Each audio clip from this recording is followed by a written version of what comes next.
Շարունակական կրթություն։ Սովորում ենք միասին։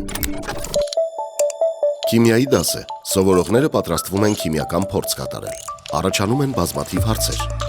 Տիկին Աննա, ինչու է սննդային սոդան փոխազդում քացախի հետ, բայց ոչ ձեթի։ Հետաքրքիր հարց ես տալիս, Դավիթ։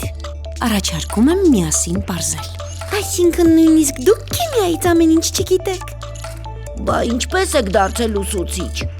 Գիտությունն անսպառ է։ Իհարկե ես ամեն ինչ չգիտեմ։ Մենք բոլորս անընդհատ սովորում ենք։ Ձեր հետաքրքիր հարցերն ինձ օգնում են ավելի խոր ուսումնասիրել քիմիան։ Հաջորդ դասին ձեթով փորձ կանենք ու միասին կմտածենք պատասխանի շուրջ։ Այ քեզ բան, ուսուցիչն ասում է չգիտեմ։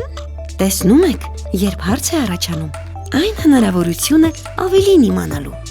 Երեխաներ, անկախ տարիքից եւ մասնագիտությունից ամենակարևոր հմտություններից է հարցեր տալը։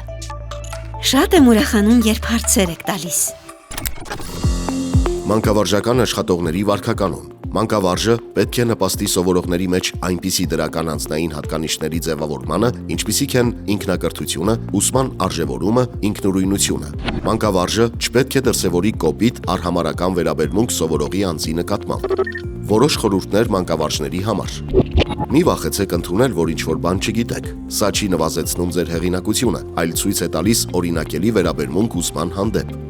Վերացեք չգիտեմը, մենք կգտնենք-ի, ցույց տալով, որ կարևորն ամեն ինչ իմանալը չէ, այլ հարցերի պատասխաններ փնտրելը։ Եթե անգամ գիտեք պատասխանը, դրա փոխարեն միասին պարզելու առաջարկը կարող է արդյունավետ մեթոդ լինել, որը կհրահրի լրացուցիչ հարցեր եւ հետաքրքրություն։ Ներկայացեք ոչ թե որպես բոլոր հարցերի պատասխաններն իմացող, այլ որպես գիտելիքի աշխարհում սովորողներին ուղեկցող, նրանց հետ եւ նրանցից նոր գիտելիք ստացող։ Ցույց տվեք սեփական օրինակով, որ պատրաստ եք նոր գիտելիք ու հմտություն ձեռք բերել, եւ ձեր օրինակը սովորողներին կօգնի հասկանալ շարունակական կրթության անհրաժեշտությունը կյանքում։